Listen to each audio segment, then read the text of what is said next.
We got the kids. Now my wife has gotten on this quest to find something that we could do together. So last December she came to me. This is what she says to me. I'm 48 years old, remember this, 48. She comes to me in December and says, you know what would be fun? I go, what's that? She goes, we should take up skiing this winter. That'll be fun. Take up skiing. Folks, I'm 40. I'm not taking up a dangerous sport like skiing at the age of 48. Told her you could save me the cost of a lift ticket and throw me out a third floor window. Told her you want to ski, we'll buy a Nordic track. We'll just do it in the living room.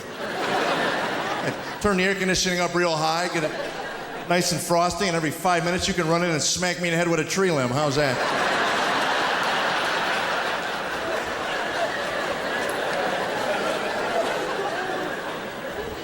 So we were in Colorado last January skiing. Hey, I've learned one thing in 20 years of marriage, and this is it. Happy wife, happy life. That's what I've learned.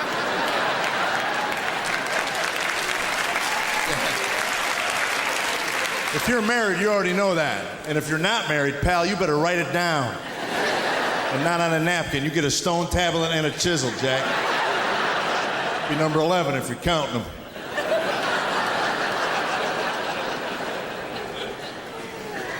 So I've never skied in my life, so of course I get sent off to the bunny hill, which really does a lot for your manhood. Guys in the shop are talking about purgatory, and where are you going? I got a bunny hill. Ooh, let's step out of the way.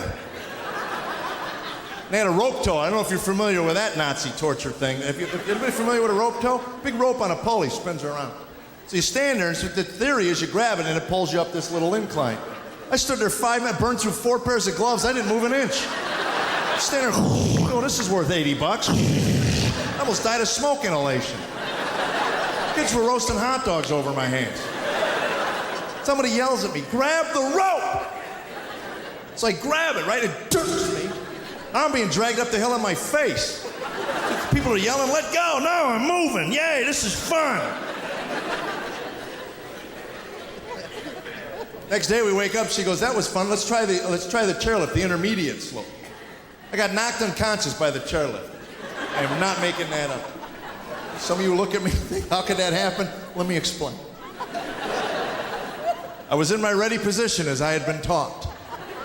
Notice the knees are slightly flexed, shoulders are square, face is lathered with anticipation.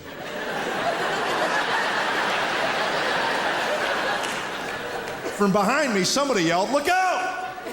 Now, you know when you hear the words look out, you don't duck, you turn around to see what it is you're looking out for. Turned around just in time to get my skull caved in. What'd you say? And the insurance company wouldn't cover the head injury. Guy called me up at home. You got hit in the head with a chairlift? I go, yes, sir. He goes, well, that makes you a moron. We consider that a pre-existing condition.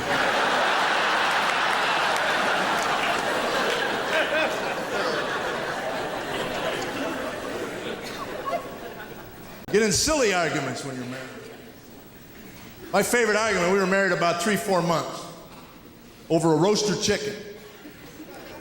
Only married people would fight over a roaster chicken. I'd gone to take a nap, which I've since learned is a huge mistake. God forbid I'm actually arrested at any one point during this entire marriage. So much harder to manipulate a well-rested, rational thinking man.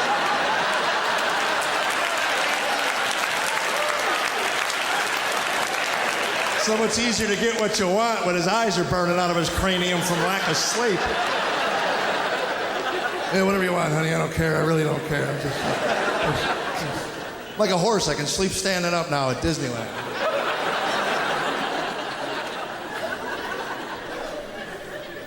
Now, I've gone to take a nap. I don't know if I was asleep 5 minutes, 5 hours. All I know is I'm waking up to the sound of a vacuum cleaner in my bedroom.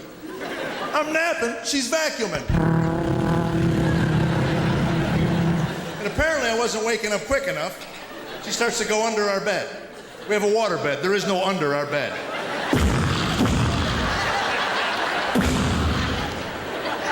Now I'm kind of rocking on the high C.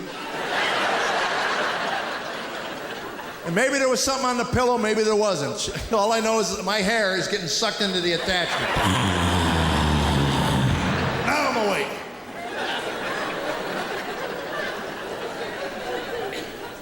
That was 20 years ago. To this day, her reaction still surprises me. Oh, you're awake.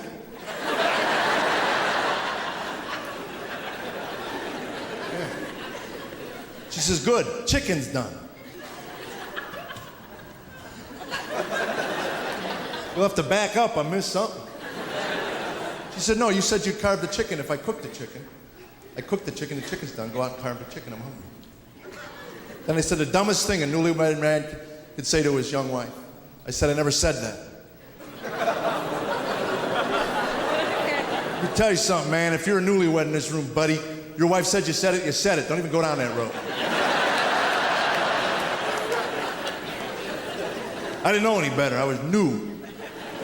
Never said that. Oh, yes, you did. I did not. Yes, you did. I did not say that. Yes, you did. No, I didn't. Yes, I did. No, I didn't. Yes, I did. No, I didn't. Yes, I did. Then my brain started coming back, and I remembered exactly what I said to her. I said, I'll tell you what I said. I said, if I'm awake when the chicken's done, I'll carve the chicken for you. I didn't say, come suck my brain out of my skull with the vacuum attachment and wake me up to carve the chicken. I'll pause here while you all choose a team. I'll tell you how stupid I was at that point in my marriage. I thought that was the end of the discussion. Made my point, I rolled over. I turned my back on my young wife. She got on the bed, both knees. Get up. You said you'd carve the chicken, get out there and carve the chicken. Then I said, you know, I don't know how to carve a chicken. I never carved a chicken my entire life. Why don't you carve a chicken? You can mutilate it just as easily as I could. She says, I don't know how to carve a chicken either. And he said, you carve the chicken, get out there and carve the chicken. You're not going back to sleep till you carve the chicken. You hear what I said? What is this about? I just want All right, I'll carve your chicken. Now I'm walking to the kitchen. I'm not married 4 months. I'm a mumbling idiot like those old guys in Florida. I'm just mumbling, lousy chicken, when you want chicken. You go to Kentucky Fried Chicken, they carve it for you. Lousy. Now I'm in the kitchen. I'm not in a good mood. I got a knife, I got a bird, I got a fork. I'm trying to figure this thing out. In comes my wife, who just told me she didn't know how to carve a chicken. Well, apparently there was a chicken carving class somewhere between our bedroom and the kitchen. Because that knife wasn't even on the bird, and every man in this room knows what happened next. Another set of hands appear out of nowhere. You're doing it all wrong. Let me show you how to do it. I stabbed the chicken with the fork. Now I'm waving it at her. You know, now she grabs it like we're wrestling over this stupid bird in the kitchen, and it falls off and lands on her hair, and it falls on the floor.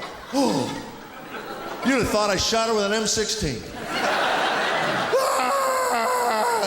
On the phone with her father, Daddy, he's an animal. That was 20 years ago. To this day, we'll be at parties, and she'll tell people, you know, he tried to kill me once with a chicken. In her version, I whip it at her skull at 100 miles an hour. It's all about communicating.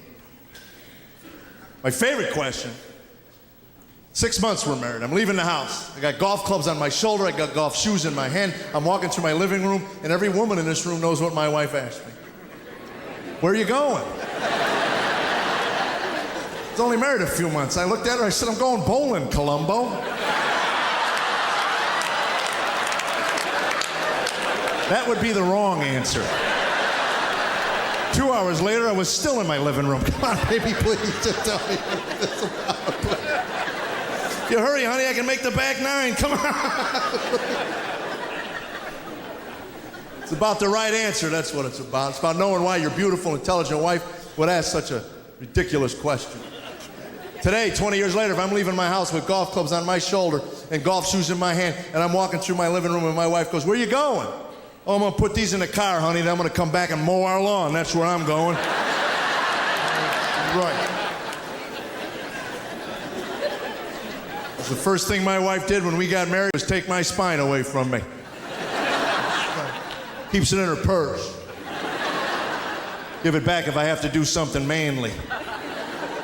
3 o'clock in the morning, I heard a noise. Well, here's your spine, go down and see what it was. Boy, I hate that, man. Wake up call, heard something downstairs. Some nights I put on the noise uniform. That's her bathrobe and big fuzzy slippers. Make sure I'm looking tough in case the bad guy's down there. My theory is a guy will look at me and go, wow, I don't even want to meet the man that married you.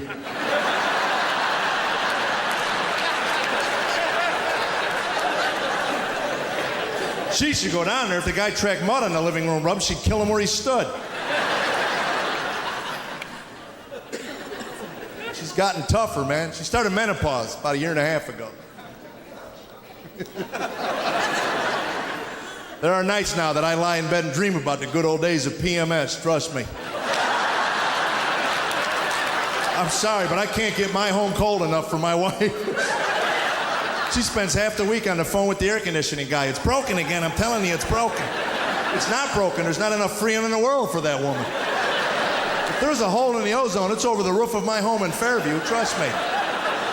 It's 48 degrees in my house, I'm hanging meat off the curtain rods. And then she wakes me up to feel her night sweats. Is that necessary?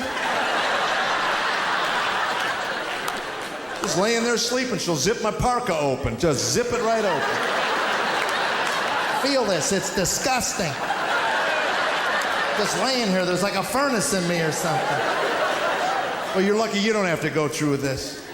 Well, I wouldn't if you quit waking me up. Told her, boys, you gotta watch out, Mom's going through some stuff. She's like, what? Those nights you don't do your homework right away, she get mad and yell at you? I said, yeah. It's gonna be a little different now. She might start crying and then stab you.